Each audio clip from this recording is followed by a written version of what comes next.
Hello friends, this video on gravitation part 13 is brought to you by examfear.com. No more fear from exam.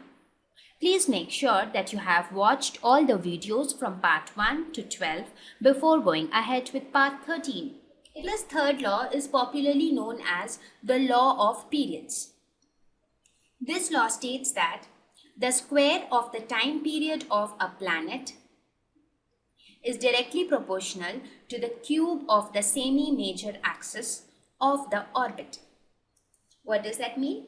Let us suppose that any planet is revolving. Let us suppose Earth is revolving around the Sun.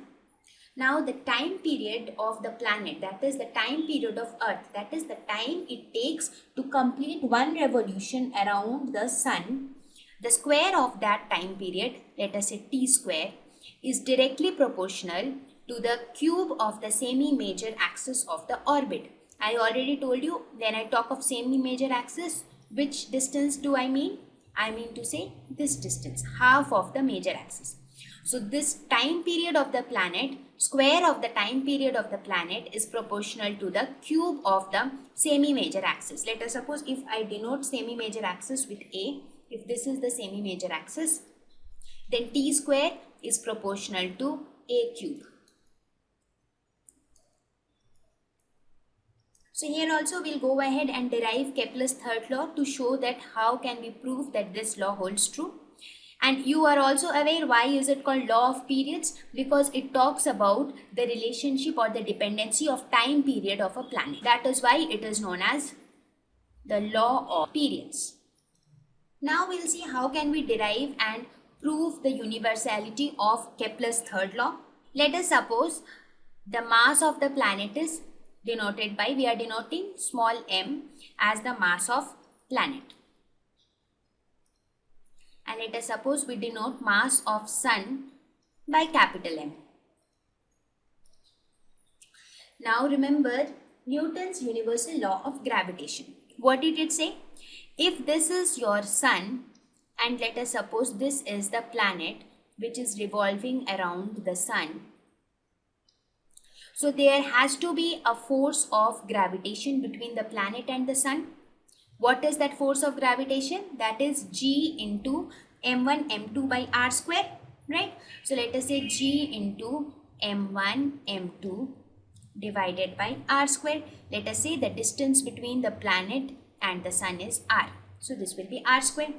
At the same time, since it is moving in an elliptical orbit, there has to be a centripetal force which helps the planet to move around the Sun in a circular path, right? So that centripetal force would be nothing but mv square by r.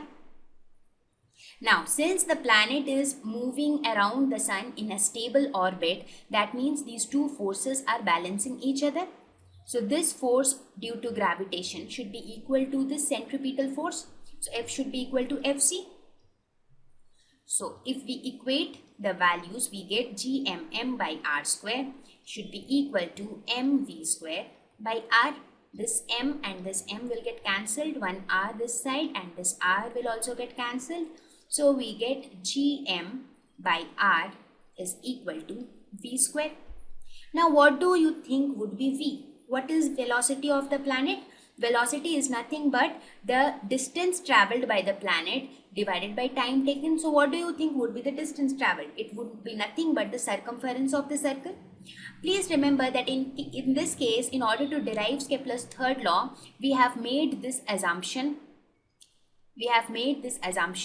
That the planet is moving in a circular path.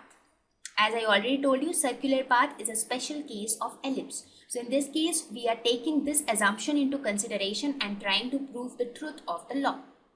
Therefore, if I talk of the velocity of the planet, it would be the circumference of the path divided by time taken. So that would be 2 pi r divided by time taken. That is the time period, that is 2 pi r by t.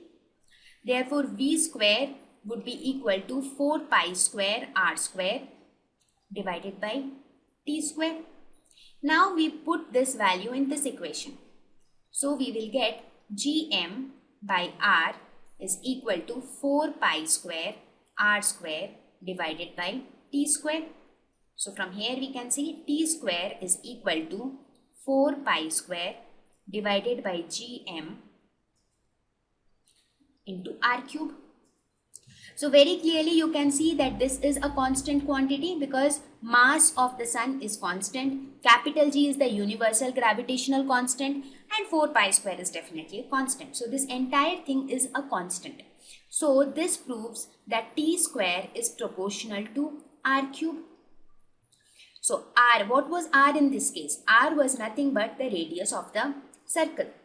And I also mentioned you before that a circle is a special case of ellipse whose radius is equal to the semi-major axis of the ellipse. That means when the semi-major axis, when an ellipse converts into a circle, the semi-major axis becomes the radius. That means if I talk of a circle, then t square is proportional to r cube, where r is the radius of the circle. So when I talk of an ellipse in general, so in general for ellipse, t square would be proportional to a cube, where a is the semi-major axis. So in this case, what our idea was basically to prove the truth of this law for a circle, and then analogous to this, we proved it for ellipse. We said that since it is true for circle, so it would be true for the ellipse. That is what we did here, right? So basically what we did, since a planet is moving in a circular path around the sun, therefore the centripetal force acting on the planet and the gravitational force acting on the planet should be equal. So from that equality itself, we derived that t square is proportional to r cube when we talk of a circle. And when we talk of an ellipse, the radius of the circle is nothing but the semi-major axis of the ellipse. So t square is proportional to a cube. Thank you. Please visit examfear.com to watch free educational videos, try free online tests, get the best quality study materials, study from the best tutors and mentors, and much more. Thank you once again.